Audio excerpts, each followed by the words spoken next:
എന്താ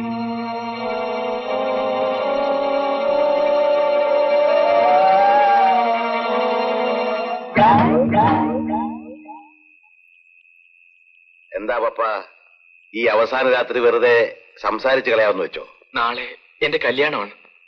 പന്തലിൽ സെറീന എന്നെ കാത്തിരിക്കും. ഒരിക്കലും തിരിച്ചു വരാത്ത എനിക്ക് വേണ്ടി ജീവിതകാലം മുഴുവൻ അവൾ കാത്തിരിക്കും. കുറച്ചു കാലം നിന്നെ കാണാതാകുമ്പോ ആ കൊച്ചു വേറെ ആരെങ്കിലും കല്യാണം കഴിച്ച് സുഖമായിട്ട് ജീവിച്ചോളൂ. ഇല്ല, സെറീന എനിക്കറിയാം. മറ്റൊന്നും ഞാൻ ആവശ്യപ്പെടുന്നില്ല. ഞാൻ മരിച്ചുപോയ സത്യം എല്ലാരും ഒന്ന് അറിയിക്കണം. നീ കഴിഞ്ഞ ഒരാഴ്ചയായിട്ട് വിചാരിച്ചിട്ട് നടക്കാത്ത കാര്യം ഞാൻ വിചാരിച്ച എങ്ങനെ നടക്കും? എന്റെ ശരീരം അവരെവിടെ മറവ് ചെയ്തു എന്ന് പറഞ്ഞാൽ മതി.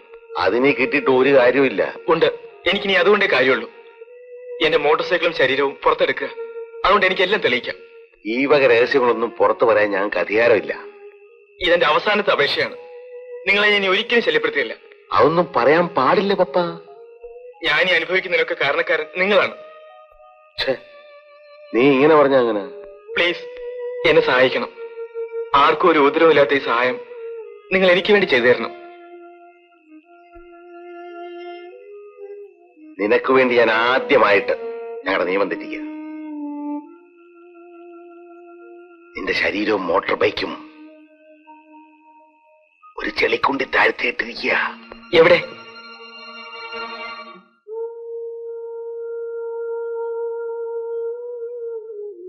മതി.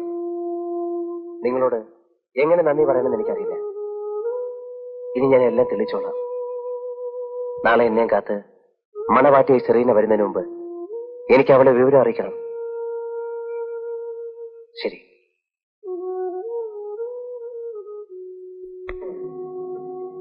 നിൽക്കൂ. ഞാൻ നോക്കട്ടെ. നിൽക്കൂ. വായി തുറക്കൂ. വായി തുറക്കാൻ. എനിക്ക് വളരെ പ്രധാനപ്പെട്ട ഒരു കാര്യം പറയാനുണ്ട്. വായി തുറക്കാൻ. ഞാൻ പറയുന്നൊന്ന് കേൾക്കൂ. വായി തുറക്കാൻ.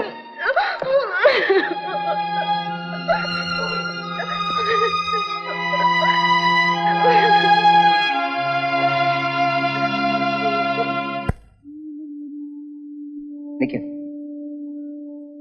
എല്ലാം വിശദമായി പറയണമെന്നുണ്ടായിരുന്നു. പക്ഷേ എനിക്ക് മറ്റൊന്നും അറിയണ്ട. ദാസേട്ടൻ നാട്ടിലേക്ക് വരുന്നുണ്ടോ ഇല്ലെന്ന് മാത്രം അറിഞ്ഞാൽ മതി. നിങ്ങൾ സമാധാനമായി പോകൂ. അത് പറയാനേ എനിക്കിപ്പോ കഴിയും. എന്റെ സ്വൈരവും സമാധാനം ആരും നോക്കണ്ട. എന്നോടും കുഞ്ഞിനോടും അല്പമെങ്കിലും സ്നേഹമുണ്ടെങ്കിൽ ദാസേട്ടൻ സ്റ്റേഷനിൽ വരണം. ഞാൻ കാത്തിരിക്കും. പാടി ഇവിടെ.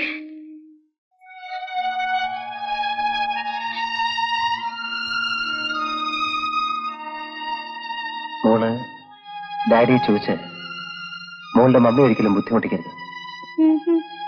ഡാഡി എവിടെയെന്ന് മുത്തച്ഛൻ ചോദിച്ചാൽ മോളെന്ത് പറയും? എന്താ പറയണ്ടേ? ഡാഡിക്ക് തിരക്കാണെന്ന് പറയണം.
അങ്കിൾ, ഒടുവിൽ പപ്പം വന്നു. പക്ഷെ അതിങ്ങനായി. അങ്കിൾ പറഞ്ഞില്ലേ പപ്പൻ ജീവിച്ചിരിപ്പുണ്ടെങ്കിൽ വരുമെന്ന്. ജീവിച്ചിരിപ്പില്ലാത്ത പപ്പനെ അങ്കിളും സെറീനയും കാത്തിരുന്നു. ജീവിതകാലം മുഴുവൻ തുടരുമായിരുന്ന ആ കാത്തിരിപ്പ് ഇവിടെ തീരണം. പണ്ട് അപകടത്തിൽ അങ്കിളിന്റെ ഭാര്യയും ഏറ്റവും അടുത്ത സുഹൃത്തുക്കളും നഷ്ടപ്പെട്ടിട്ടും അങ്കിൾ ജീവിച്ചില്ലേ? പപ്പനും സെറീനയ്ക്കും വേണ്ടി ജീവിച്ചു. അതുപോലെ ഇനിയും ജീവിക്കണം. സെറീനയ്ക്ക് വേണ്ടി. നിങ്ങൾ സന്തോഷത്തോടെ കഴിയുന്ന കാണാൻ പപ്പന്റെ ആത്മാവ് എന്നിവിടെ തന്നെ ഉണ്ടാവും. സാർ, റെയിൽവേ സ്റ്റേഷനിൽ കൊച്ചമ്മ കാത്തു നിൽക്കുന്നുണ്ടാവും. സമയം പോണു. എന്റെ സമയവും തീരെയാണ് കുട്ട. ഇനി അവരെ കൂടെ ഒന്ന് കാണണം. അതിനാണ് ഞാൻ പോകുന്നത്. കാണാനാവുമോ എന്ന് തീർച്ചയല്ല. എനിക്ക് കാണാൻ കഴിഞ്ഞില്ലെങ്കിൽ അവരെ കാണുമ്പോൾ കുട്ടം പറയണം, ശാന്തിയോടും മോളോടും ഞാൻ മാപ്പ് ചോദിച്ചിരുന്നു.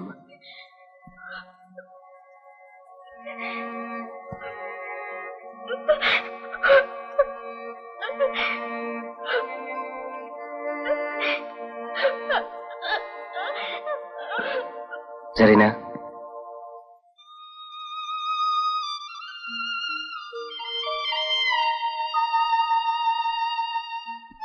ഇനിയൊരു ജന്മമുണ്ടെങ്കിൽ നിന്റെ പപ്പൻ നിന്റെ കൂടെ ഉണ്ടാവും.